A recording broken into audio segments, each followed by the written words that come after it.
Hello and welcome back to Helen. This is number 5, isn't it? Episode 5? Yes, it is 5, isn't it? Yeah, episode 5 of season 4 of the Burges Salmon Pensions Pod, and I'm Chris Brown, director in the pensions team here at Burges Salmon, and joined as usual by Helen Norman. Helen, hi. Hi. Good to introduce you by a different name. Yes, hopefully everyone. I was Helen Cracknell, but now Helen Norman. Yeah, congratulations. So great news for Helen, and we're joined today by Emma Moore, an associate partner who heads up Aon's Bristol Trustee Retirement Team. Hi, Emma, nice to have you with us. Hi, thank you for having me. Hi, our pleasure. And I've been really looking forward to this episode. We're talking about the gender pensions gap. It refers to the differences in retirement outcomes for men and women. And there's been lots of commentary, lots of sort of publications and lots of awareness about it ramping up, particularly over the last year, I think, because it's a lot bigger than the pay gap, isn't it? But we'll come on to why that is and reasons why that is and why it's important and what can be done about it. So, Emma, I think as a first question, perhaps you could tell us what exactly is the gender pensions gap? Yeah, sure. I'm hoping that both of you have heard of the gender pay gap. Yeah. Yeah, definitely. That's something that UK firms are required by law to report on. Essentially, the gender pensions gap is an extension of that. Laura Trott, the previous pensions minister, had suggested that there may be a standard definition and some sort of reporting at some point, but currently there's actually no set definition of the gender pensions gap and how to calculate it. But as you said, Chris, it's the difference in retirement outcomes between men and women. And unfortunately, it doesn't paint the prettiest of pictures. The DWP did some research in 2023. Yeah. Which suggested that on average, that gap is about 35%. There's a 35% difference in the pension outcomes between men and women. And that starts very early on in women's career as well, doesn't it? I saw that in DWP's report. It does. It's typically it's not too bad at the younger ages. And then as we see women going off and typically, having children and things like that, and we'll look at the factors, I guess, in a minute. But it does increase in line with age, which is what we see with the gender pay gap as well. Do you have stats there, Emma, for what that looks like in pounds and pence terms? So 35% bigger. Do you have any figures for men and women as at, say, coming up to retirement or something like that? So I don't have any figures for at retirement, but I do. So sort of the female median auto-enrolment eligible employee, they apparently are saving about £510 a year less than the equivalent male. Right, okay. And actually, when you look at, I think it's savers that have just defined contribution benefits, that gap is even bigger. So that I think that the gender pension gap was up to 60% for those members. So It's some pretty huge numbers that feels to me like it's a massive issue. And as you say, I think there is more awareness and it's been talked about a bit more this year, but a lot of people won't even be aware of it, let alone understand how we go about doing anything to address it. Yeah, agree. Despite the commentary and more awareness of it, there needs to be more. And I'm sure that's one thing we'll come on to at the end of the podcast, as sort of next steps and ideas to take forward. And you mentioned there's different ways of measuring it. Can you tell us a bit about what those different ways are, sort of in headline terms? I suppose I'm sort of thinking like you could look at income maybe or overall wealth or perhaps some other things as well. Yeah, and typically this depends on the information that we have. So we do analyse and calculate those gender pension gaps. Sometimes you just have to look at, members' pension pots at the current time. Or what we can also do is we can project those up to when we think the member will retire, and then we can compare the differences and look at it, break it down into lots of different categories as well. So it gives us a really thorough look at different areas that might be having different impacts. Emma, you mentioned factors earlier. Why do you think the gender pensions gap is so much more than the gender pay gap? So, salary obviously does have an impact. If you're getting, if you're being paid lower than if females being paid lower than men, then you're going to be contributing based on a lower salary. So your contributions will be lower. So similar to the gender pay gap, that will have an impact, but so it's basically double the gender pay gap. So half of the factors are not related to pay. So the other half, typically we're seeing contribution rates. So typically women save less for retirement, and actually we see a higher proportion not saving anything for retirement than men. And then the other one. And why is that? Just sort of jumping ahead to what we were planning to talk about. Why is that, do you think? I think that's two parts, and I guess it kind of covers some of this. So career breaks is a big one. Yeah. So, if people are taking career breaks, then they are unlikely to be contributing to their pension while they're not at work. Also, if you move to part-time, and we do see, so typically women are taking on more of those carer responsibilities. We've seen that in the past. Doing more childcare, might take time off for maternity leave, and also for parents and other caring roles. We also see more women are part-time. And actually, if you're part-time, then obviously you have, your contributions are paid on a proportion of that full-time salary. So again, those contributions are going to be lower. And you might, because of all of that, actually just have less spare income to be able to pay either the amount that you want to be paying or slightly higher into your pension scheme. So I think that's one reason. And the other reason, which is actually quite an interesting one to understand, is that I think women are typically a bit more risk averse. I was going to ask you both I did see about that this. in quite a lot of the literature. How interesting. Yeah, go on. And so we see that on the contribution side, and I think maybe women feel unsure about putting that money away, because essentially you're locking it away and you can't get that to retirement. So that's something that I can understand why people feel a bit unsure about doing that. We also see it on the investment side as well, actually, that women want to invest in typically invest in the lower risk assets, which I can see the reasons for that. But I guess that's another reason why making sure you've got the right default investment arrangements is really important, and making sure that covers and is suitable for everyone in the pension scheme. So we see it from that side. I think it's those two factors together which exacerbate that gender pension gap even further. I don't have the statistics here, but I definitely have read before that there's such a high percentage of people who just stay in the default of their, for example, DC pension fund. Yeah. And as you're right, it just needs to be beneficial for everyone, because that could be all that people are in. Yeah, agree. And I mean, I am in my default investment fund, working in pensions all the time. I think they know what they're doing, so I think a few move outside of that. But yeah, I think we just need to make sure that is suitable. And similarly, the language that's used, whether it's in the investments or contributions and communications, we found that actually language, it can, men and women can understand the language differently. And actually looking at your communications from like a DE&I lens and thinking about the words that are being used, whether that's for the investment funds that they're in or for the contributions or things like that, that can impact how people take actions. Yeah. So there's quite a bit that can be done in a lot of different areas then to help improve sort of approach to saving and financial confidence and all sorts, probably for both men and women, but for women to help improve the gender pensions gap. What about things like women tend to live longer, don't they? So does that, or that's what statistics showed us. So I suppose that feeds into, if you're measuring how much pension you need by how long you're going to live in retirement, then I suppose that puts women in a worse position as well. Yeah, I completely agree. I think women start off on the back foot, in the nicest possible way, because they're going to live longer. Yeah.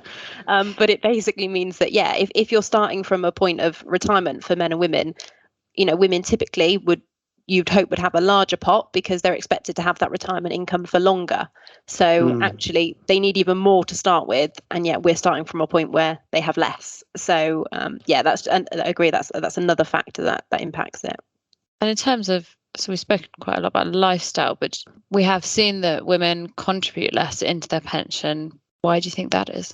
So I guess we've covered a few of those, I think, around the sort of the career breaks and things. And I guess I would say as part of that, I think it's because, some of it is women, we just don't have all the information to make informed decisions, I guess. So if I take myself as an example, I've had 2 periods of maternity leave, and both of those times, I sat down with my husband and we talked through, the impact that my salary would, my salary would reduce over that period. And we thought about the immediate income impacts.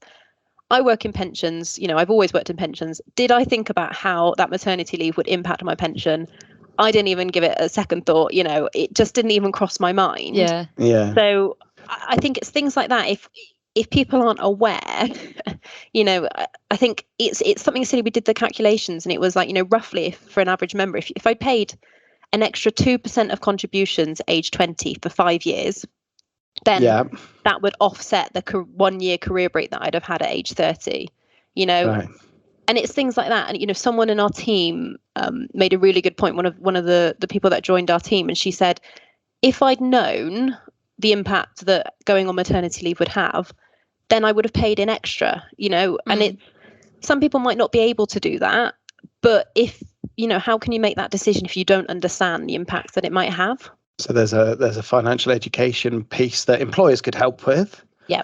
Possibly even, and this is talking about different policy at all, but I know that we're coming up to manifesto time, aren't we, and things, but sort of financial education in schools would presumably help that as well, wouldn't it? Sort of, if we could gem up people before they hit the workplace and start saving, then that would really help. Yeah, there's definitely nothing in my education about pensions at all. No. Whereas it's such a big factor No, of your life, and it's going to affect your life in so many ways. Yeah, and I completely agree. Financial education for pensions. I mean, financial education, full stop. There needs to be full more. Stop. Yeah. Pensions. There needs to be more. It's such a huge benefit for people, and such an important part. And we're seeing people obviously retiring later because they don't have that pension to support them in retirement. There needs to be more understanding generally. So we need to get people, understanding that. And then there's the second layer, which is we've also got gender pensions gap and a lot of other areas where I'm sure there are gaps that we also then need to, build awareness on as well. And it's a very hard thing to do because I think until you get near retirement age, a lot of people, don't. It's in the back burn. Exactly. Yeah. I did see quite a lot in the literature about pensions on divorce and how there needs to, that being one aspect of the financial education, is that a lot of women don't know that you can bring obviously someone's pensions into the pot that you're considering on divorce, and taking financial advice might be really, really valuable for them at that time. Yeah, I was reading some articles on that recently, actually, and I think you're right. And I think particularly when people don't sort of go through the courts, and people try and do things amicably and just aren't even aware that that's part of the value the of the deferred pay of their partner, former partner. Yeah, exactly. And typically, because men do have larger pots than women, it's the women that are losing out from that and potentially could have had more. So I agree. Awareness of all of that, I think, needs to be improved. So there's lots of different factors then. And Emma, I want to come on to ask you about what employers can do to reduce this gap. But just before I do, one other factor that Helen and I were thinking about is sort of design of our pension system. So you were talking about women earning less than men, and of course our automatic enrolment system doesn't start pension saving from the first penny you earn. So it kicks in at £10,000. So because women earn less than men, then it stands to reason that proportionally more women are going to be affected because they will earn under the minimum threshold for when automatic enrolment kicks in. Therefore the system is designed against women. Yeah, that's interesting. I mean, I would say so. Auto enrolment, I would say, on the whole, I think has been good, has been very helpful with the gender pensions gap, and I think we have got millions more women now contributing that hadn't even started a pension before. But I think. But millions more men as well, and then to the extent that there is still a gap, the fact that there is that it kicks in from a minimum earning thing is something that feeds into the gap being there. But I agree that it's brought more women into saving. Yeah. I think I agree. I think designs need to be looked at. I think from sort of, I guess, the government, but also from employers as well. I think there's lots around scheme design that can be more advantageous to men, and I think sometimes when you drill down into it, actually there are other factors at play, and it might not be a gender issue. There's something else. Yes. But it's quite hard to know when you haven't broken that down. Yeah. Okay, so that takes us quite nicely then to what can employers do to reduce the gender pensions gap? You said they have to report on the gender pay gap. What about the gender pensions gap?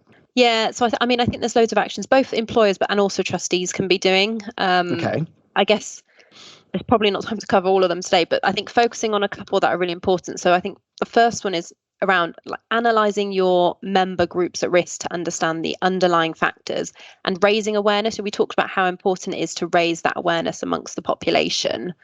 So I think a key step here is determining which key member groups are most at risk of not getting enough in retirement. So looking at retirement adequacy So gender might be one factor of that, but there might also be other member groups. So things like certain locations, role levels, or something else as well.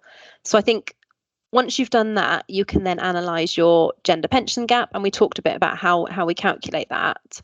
I think, until you've done that analysis and you can know whether there is a gap, and in particular, is that impacting a certain group of members? So is that by age or by job role? You can't really get to work on how you're going to solve the issue. So you can look at, is it salary that's driving your gap? Is it contribution rates? Or actually, is it working patterns? And then you can focus on those and where you go from there. So as an example, it might be that actually you might see changes to your contribution structure, which could provide greater equity for men and women. I guess as an example on that, so we calculated the gender pension gap for a client. So the initial analysis showed that there was a disparity in contribution rates between men and women. But actually digging deeper, we found that the root cause was that low contribution rates were being paid within their low earner population. So there were just more women who were low earners. So actually it wasn't a difference because of gender, but it was because of role level. So actually the company was then able to reconsider that contribution structure to remove some of the barriers that were impacting those low earners. So I think until you've done that analysis, you can't really delve further and understand and actually take action that's really tailored to the people that you want to target. And then, I think the other action is, and we've already spoken about it quite a lot, is the education piece. And that's something that, trustees and employers can be doing. As we said, people can't be making informed decisions about, how much or when to contribute if they don't realise that their actions could be leading to that gender pension gap. And even whether to move to a part-time working pattern, or not whether to go on maternity leave, but maybe to promote shared parental leave more, because then the impact could be a bit more even. Yeah, exactly. And I think, something we see is called sort of targeted mini statements. So if people are going on maternity leave or looking to move part-time, so key life events, sending them a statement which just makes them aware of what that impact might be. And it might be that they say, okay, I've made the decision, that's fine, I understand that impact. Or they might decide, actually, maybe I could pay in slightly extra to top up that gap. Or get someone else to pay in. I think that a lot of people don't realise that someone else could be contributing to your pension while, for example, you're on maternity leave. Yeah, and I think that's a really good point, because I think it is, it's very much, when you're looking at this, it's thinking about family finances as a whole, right? So I think it might be that you decide, together as part of your family, that this is what makes sense for us, and actually, going part-time, whatever it might be, for the women to go part-time, that makes sense, and we understand the impacts, and we've thought about that as a unit and how the family finances will work. But if you don't know, I haven't even got an awareness that could have an impact, it's hard to make that fully informed choice. Yeah. So I agree, it might be that it's completely the right thing to do, but it's just understanding the impact of that. Do you think, picking up on the shared parental leave, do you think that there is a possibility for the gap to reduce because of these kind of policies coming into place and becoming more popular? Yeah, I hope so. I think we're moving in the right direction. And I think since COVID, we've seen a lot of employers have generally offered much more flexibility, because they've seen, from COVID, that flexible working can work and actually work pretty successfully. And I think that will help with women being able to work more, or men being able to do more of the carer responsibility. So I think we have seen a shift that way. And then I think the sort of policies such as shared parental leave, they've been coming through in recent years. It's been a relatively low take-up, is my understanding, of shared parental leave since it was brought in. I think, I guess I've sort of seen from our employer that I think it's on the uptick a little bit. So myself and my husband took shared parental leave, and actually it was brilliant. So I guess firstly it meant I could go back to work slightly earlier, which was great. He got that precious time with the kids, really understood what it's like to deal with the kids at home. But also it meant that we decided afterwards that we were going to go part-time. Both of us were lucky enough to be able to say, we're going to go part-time, we're going to be equal carers. And I think the more that we can see people doing that and it become a bit more of a norm, the more it will happen. But I think we've still got a long way to go. We've got a 35% gap. That's not going to close overnight. So I think there is still more we can do. And then, as you say, maybe looking at the structure of and the design of the pension schemes that we have is another big one. But I think there's some moves in the right direction, but I think there can be more. And even just from the point of view of promoting workplace equality and addressing the gender pay gap would really help the gender pensions gap. Yeah, agree. I think that, if we can sort the gender pay gap, then that solves part of the gender pension gap. Of the problem, And then there's a wider bit. But then, if women have more pay, perhaps they'll have slightly more money that they could, contribute in, and maybe they could up their contributions. So it makes a lot of sense together. That the lower earners would be much less inclined to contribute to their pension because you need the money now. Yeah. So we've talked about things that employers might be able to do to help improve the gender pensions gap, and things that individual pension savers themselves might be able to do. I wonder if, as a third limb, whether sort of at a societal level, the government might be able to make changes, maybe to things like these, family leave that we've been discussing, that will improve the pay gap and then improve the gender pensions gap. But things also like, no comment on what is the right thing to do, but sort of more free childcare therefore helps women who want to decide to get back into work, and then that improves their pay and then that improves their pension. Yeah. So there's a sort of three-pronged approach to it, perhaps employers, individuals, and government as well. Yeah. So we've talked about the gender pensions gap, the gender pensions gap. Emma, are there other types of pensions gaps as well? Yeah, there are. I think, as long as you've got the data available, you could basically analyse pension gaps for lots of different member groups or factors, anything that you want to, if you've got the data there to do it. I mentioned earlier that you need to really focus on which key member groups are most at risk of not getting enough in retirement. So gender might be one factor, but you might have other member groups such as locations, role levels, ethnicity, or something else. And I think there has been research into the ethnicity pensions gap. So Scottish Widows did some analysis, which, it suggested that most ethnic minority groups are more likely to rely on sources of income other than their pension in retirement. Quite a few have cut back on pension contributions because of the rising cost of living. And actually a significant number more are relying on families to support them in retirement. So there's differences there, again, in how people, approach retirement and are thinking about this. And that's from an ethnicity point of view. So I think typically the gender pensions gap, we know most about it because the information is, typically we have that information. It's easier to have more to hand. But, if companies and trustees start gathering more information relating to DE&I, then we can also be looking at, what other pension gaps are there and what else needs addressing. Yeah, I guess absolutely. Sorry, on go on, the Helen. Education piece, as you said, there's pension gaps for everything. There's generational pensions gap.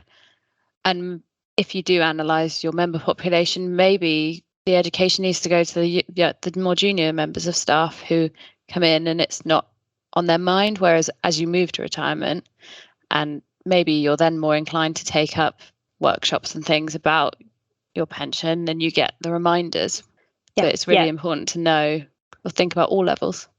And at the earlier ages, you can, if as I said from that example, if I paid a couple of extra, percent more in earlier, because I've got more time then with investment returns and things, you can catch up. I think at the end, it's hard to make good any difference because you've got a number of less years to be able to do that. So I completely agree. I think the gender pensions gap typically gets bigger around the sort of, I think it's probably as big as maybe around sort of 40-ish, age 40. But actually, when you're sort of between 40 and 50, getting sort of, it's quite hard to make good any difference. And actually, as you say, education from early on, and that might be, again, going back to those targeted communications. It's getting people, early on in the workforce understanding the importance of their pension, little things that they can do. You can send out little prompts sometimes, which I always find it quite useful to say, that coffee that you have every day, if you put that into your pension instead, this is what you could have in your pot instead. And it's quite alarming numbers because that accumulates up. So I agree. The earlier we can get that education.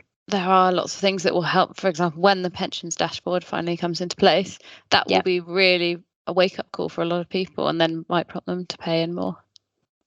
Yeah, the more we can get people talking about pensions, understanding pensions, the better. Engaging, yeah. Yeah. Well, that seems like a very good line to finish the podcast on, Emma, because I completely agree with that.